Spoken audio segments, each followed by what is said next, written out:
be the first to admit that I'm one of the most skeptical people I know. I don't believe in ghosts or any other paranormal stuff. I'm quick to dismiss stories that seem fake, or at the very least fabricated. That's why I'm completely at a loss for words at what happened to me just weeks ago. I wanted to write all of this while it was fresh in my mind. I can't explain what happened to me, and to be honest, I'm still terrified. I thought to myself, maybe if I write what happened to me and share it with the internet, maybe someone out there can explain what happened. Well, hopefully somebody out there can explain. My friend Steve and his wife were going out of town for the weekend for their anniversary. The two of them don't travel alone a lot because they have 2 children and a dog. I know for some people that's a first world problem, and you're correct, but Steve isn't struggling financially. He built this massive home in the middle of nowhere because he likes privacy, and if you're fortunate enough to do that, I can't blame you. Well, for Steve and his wife, the stars were about to align perfectly. The 2 kids were going out of town for some type of school trip, so they were going to be alone with just the dog. When Steve told me all of this, I insisted on going over and watching the dog for the weekend so he and his wife could go on a romantic weekend getaway. He agreed, and the plan was set in stone. I would be watching his beautiful golden retriever for the weekend. I made my way to the house on Friday afternoon. I didn't work weekends, so I planned on just staying there Friday through Sunday. Steve stocked the house full of food and snacks for me and made sure I had everything I needed. It was a bit overkill for a weekend pet sitting job, but I wasn't complaining. I love dogs, and I love quiet weekends, so win-win for me. Now for the scary part.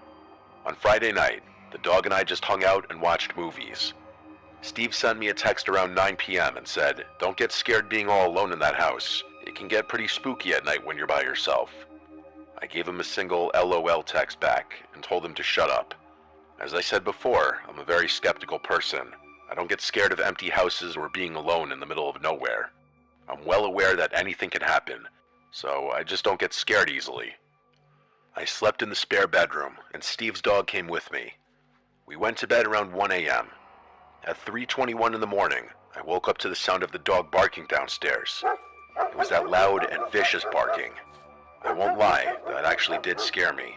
But more of the surprise scare, not that scared out of my skin kind of scare. I made my way downstairs, and the entire time, the dog never stopped barking. I finally found the dog in the kitchen barking at the door that led to the basement. All the hair on his back was standing straight up, and the dog looked incredibly spooked by something. I was calling his name and trying to calm him down, but he just wouldn't stop barking. I grabbed the doorknob, and this sent the dog into a spiral. He was now running back and forth barking and just going insane. Of course, my first thought was maybe some kind of intruder in the basement. Possible, but unlikely. Steve has all that super fancy security equipment, so breaking in is not something that's easy. I grabbed a big knife from the kitchen and opened the door. The dog ran to the doorway but didn't go down into the basement. He just stood at the frame and growled, his hair still sticking straight up. I turned the light on and descended the stairs. I started yelling a bunch of stuff, pretending to be a lot tougher than I am, but I heard or saw nothing down there. I tried calling the dog down into the basement, but he wasn't moving.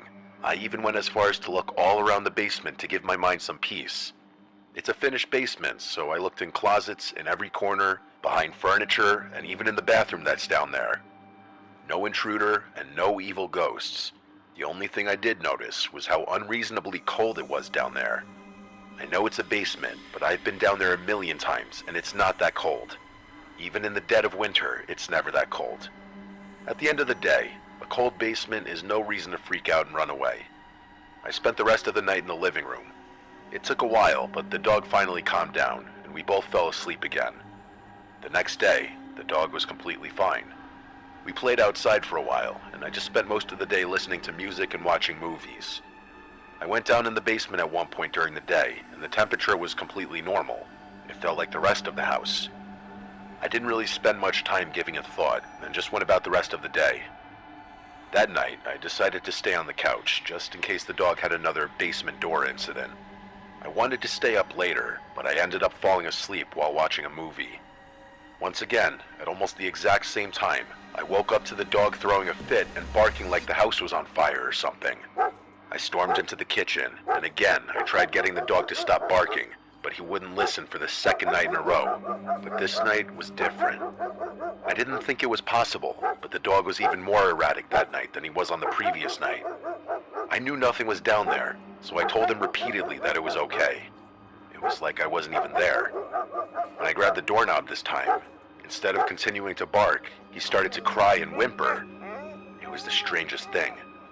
I let go of the knob, and when I tried to console the dog, he started barking again. I was annoyed and confused.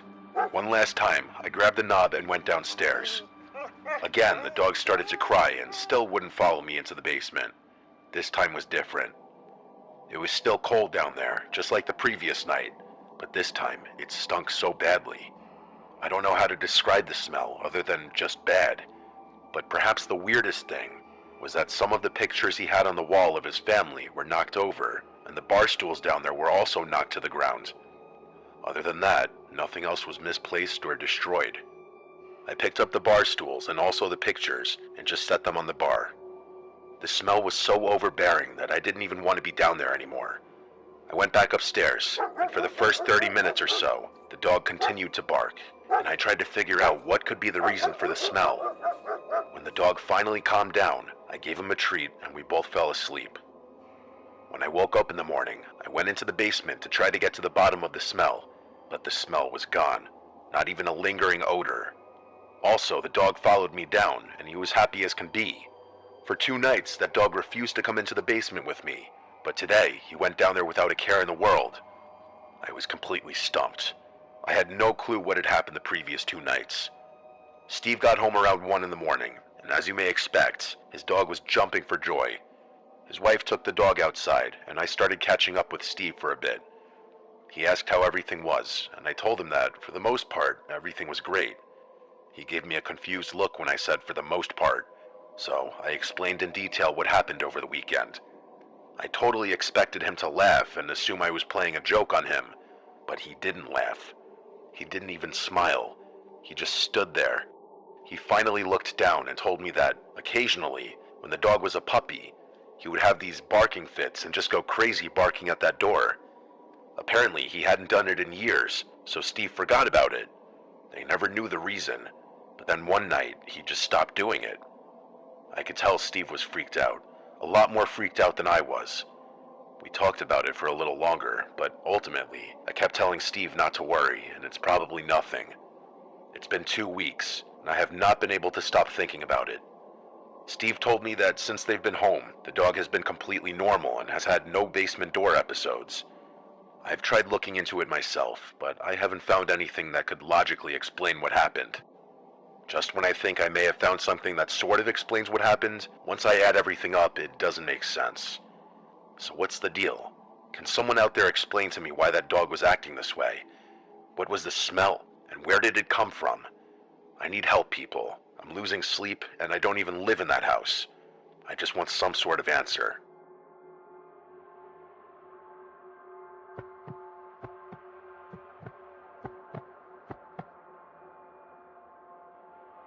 I don't know if this is considered your typical scary story, but it's definitely freaky and very unnerving. The more time that's gone by, the scarier it becomes for me. I'd love to share it and see what people think. It was a few years ago now. I had just broken up with my boyfriend and moved into this cute little apartment.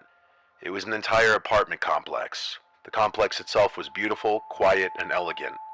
I quickly made friends with neighbors and several of the other tenants. It was just a nice and friendly little community.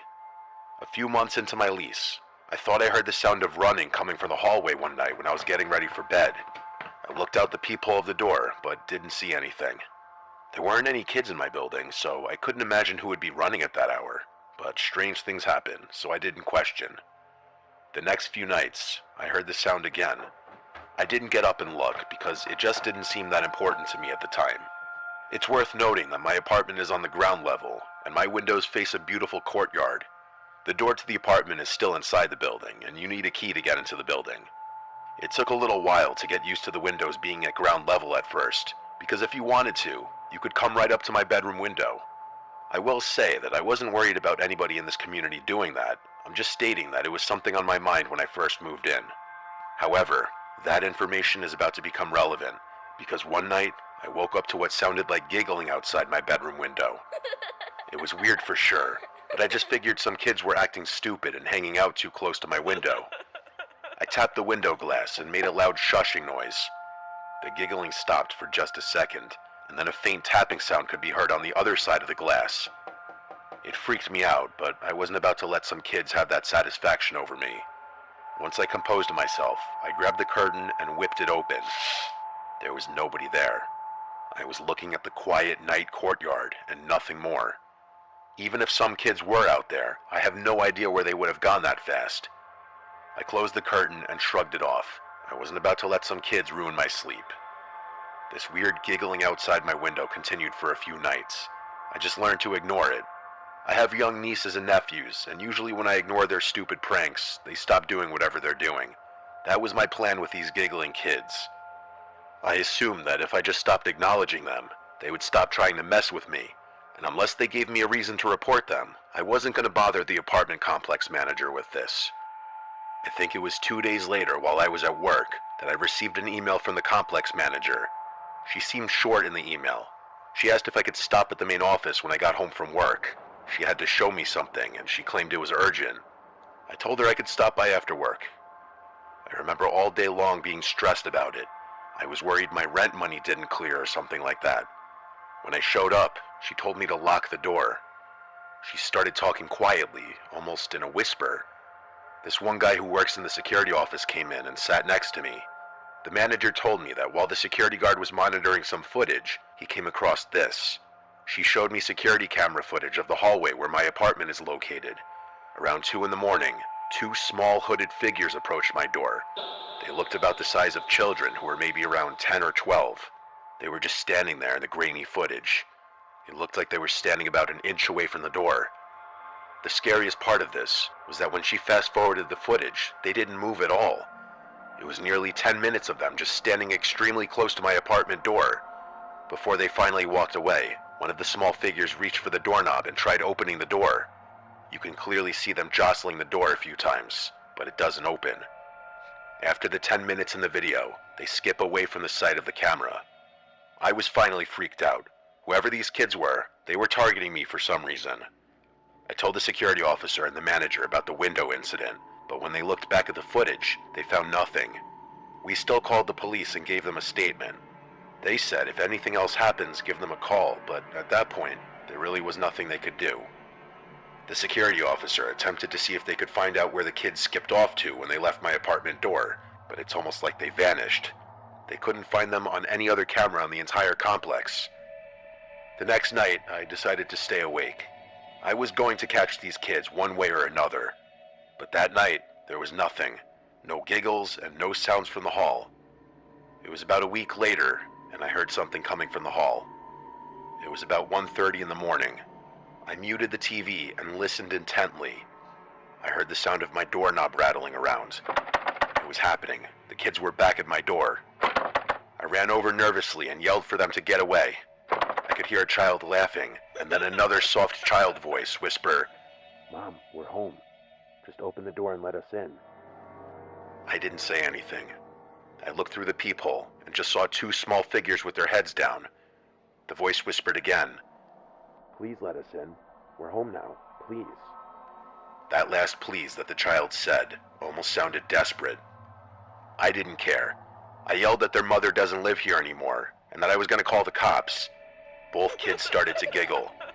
Then the doorknob started to shake again. One of the kids started throwing their body into the door, but it wouldn't budge. I stood there holding the door for a minute. I didn't hear laughing anymore, and the doorknob wasn't shaking.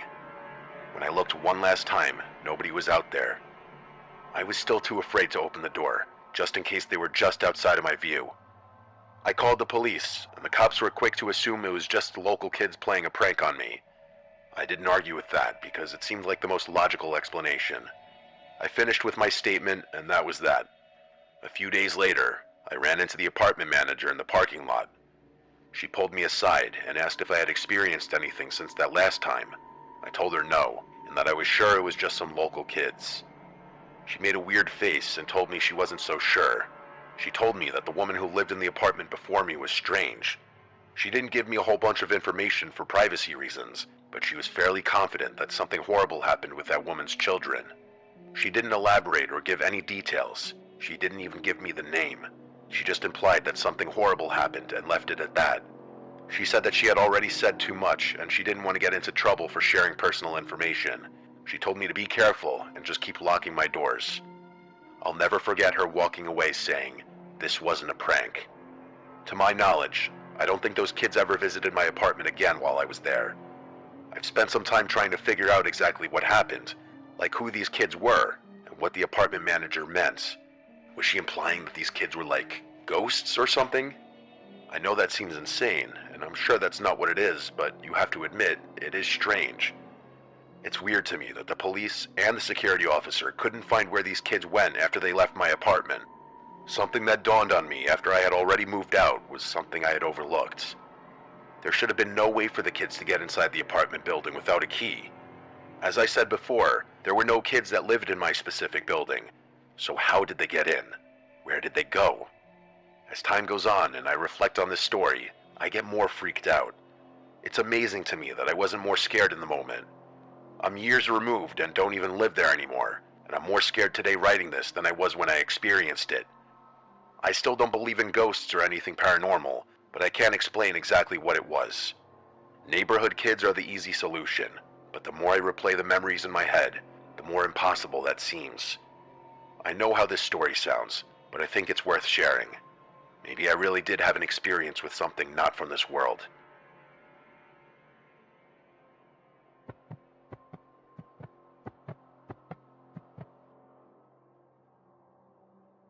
This story I'm about to share happened to me around 10 years ago.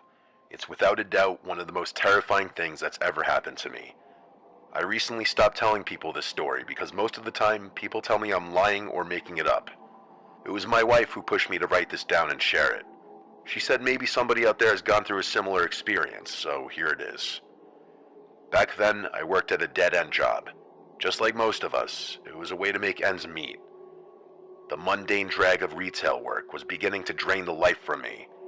One afternoon, when I was leaving work, I noticed something neon pink hanging from my car door handle. It was a sticky note with a friendly message written. It simply said, "You're special, and I hope you have an amazing day." It also had a smiley face sticker attached to the note. I thought it was nice and it made me smile. Other than that, I didn't give it another thought at that moment. The next few days, when I left work, I would have a message attached to a note in the same spot. I know some people have told me that it's creepy and weird, but I liked the attention. At that point in my life, I wasn't getting attention very often, so it was nice to be seen. After 3 or 4 friendly messages, I decided I was going to leave a message on my door this time. When I parked for work that morning, I grabbed my own sticky notes and wrote a message. I kept things friendly, while also walking that line of being a little flirtatious. When I left work that afternoon, I was happy to find another note. The flirt worked because this person started flirting right back. I didn't know if this was a joke or if it was serious, but either way, I kept the charade going for a few days. The shift before I had a day off, I left a note saying something along the lines of, "Don't miss me too much on my day off." When I left work, I had a sticky note that just had a sad face drawn on it. This is where I thought the game would end for good. Somebody was having fun with me, I gave in, and now that I was going to be off, I figured it would just fizzle out. I couldn't have been more wrong. When I woke up the next day, I did some stuff around the house. It was late morning when I went outside for the first time. I noticed something neon pink on the car door again. I couldn't believe my eyes. I tentatively approached the note. It said, "You look cute when you're sleeping." This scared me. After a little while, I concluded that someone was messing with me. It clearly was someone I worked with who knew where I lived. It was the only thing that made sense to me. I crumpled the note up and threw it away. When I returned to work, the notes continued for a few days. They started friendly, but by the 3rd day of my not responding anymore, they started to get mean. The friendly messages were now saying things like, "You better answer me," and "Remember, I know where you live." I thought about calling the police, but I was still so sure that it was somebody I knew messing with me. I decided to leave a note the next morning. I wrote a message saying to leave me alone, or I would call the police. I didn't really have plans to call the police, but if it were really somebody I knew, I thought that this would be when they finally came forward, or at least stopped with the notes. When I left work that afternoon, I noticed that my note was gone, and for the first time in a while, I had no new notes on my door. I felt relieved. I still wanted to know who it was, but if the note stopped, I was happy. That night, I woke up at some point in the middle of the night because I thought I heard something. Ever since the note outside, I was on edge. I sat in bed for a minute, just sitting silently, trying to listen. Then I heard something again. It sounded a little like shuffling, but it was hard to tell if it was just the house making noises or if it was something more alarming. I assumed I was just hearing things, but I wasn't taking any chances. I grabbed a baseball bat and made my way down the long hallway from my bedroom to the open living room. Every step I took, I started thinking the worst. If a person were standing in my house, I don't think I would have been able to hit them with the bat I was holding. I just am not that type of person. I made it to the end of the hallway and just stopped. Whatever bravery I had when I left my room was gone. If you're standing at the end of the hall, you can see my living room, dining room, and kitchen. I turned on the dimmable lights and scanned the room from where I was standing. I was too scared to move any further. I kept imagining somebody hiding behind the couch or something. I stood in silence for a minute or so, and I heard nothing. I turned the lights off and briskly walked back to the bedroom. At any point, I expected somebody to charge after me, but thankfully that didn't happen. I locked my bedroom door and turned on the TV. I wanted to drown out the noise of nothingness. I ended up falling asleep eventually. When I woke up that morning, I almost forgot about how scared I was. I walked to the fridge to grab some juice, and that's when I saw it. A bright pink sticky note was stuck to the fridge that said, "You can't keep me away," with another smiley face attached after that statement. After being frozen for about 30 seconds, I ran to check every door and window in my house, and they all were still locked. I know for a fact that nobody had a key to my house. My family lives in another state, and I'm not close enough with anyone here to trust them with a key. Somehow, this person got inside my house and left a message on the fridge. I wasn't playing around anymore. I called the police and gave them the info. They claimed to have done an investigation, but they weren't able to get any useful information. Unfortunately, random notes were not a lot for them to go off of. At least that's what they said. They did try to check the cameras in the parking lot where I work, but where I park, the cameras don't reach. The employee parking spaces are on the side of the store, and there are no cameras there. The police concluded that it had to be someone who knew me. I would have agreed if it were not for the note inside my house. I'm a freak when it comes to locking my door, so I know that nobody had access to getting inside the house. I stayed at a friend's house for a couple nights just because I wasn't ready to sleep at my place yet. We ended up going to the hardware store and bought all new locks for the doors. That first night back at my place, my friend stayed over with me, and nothing happened that night. A few months had gone by, and nothing happened. No new notes at work, and nothing at my house. It was over 2 months later when I left for work one morning, and I noticed one of the horrible pink notes on my front door. I grabbed the note, and it said, "I guess you don't want to play anymore." I called the police right away, but they didn't do much. I invested in cameras after that, but nothing ever happened again. Changing the locks in my house might have saved my life. Somehow this person had to have had a key to my house. It's the only thing that makes sense to me. What I can't figure out is why me, and who was that person? Whenever I think back about that entire situation, I almost get sick. I think back to the night I heard something inside the house. There had to have been a person hiding somewhere, just inches or feet from where I was standing. Why didn't they harm me then? I wonder if messing around with me was all this person wanted. A friend once told me that when I went back to the room and locked the door, it's possible that this person tried to get into the room, but locking the door may have saved my life. It's been 10 years, and nothing has happened since that last note. I've since moved, and I'm married now. Every time I see those stupid pink sticky notes, I always think back to that horrible experience. Whatever the case may be, I'm just happy I'm still here to tell the story.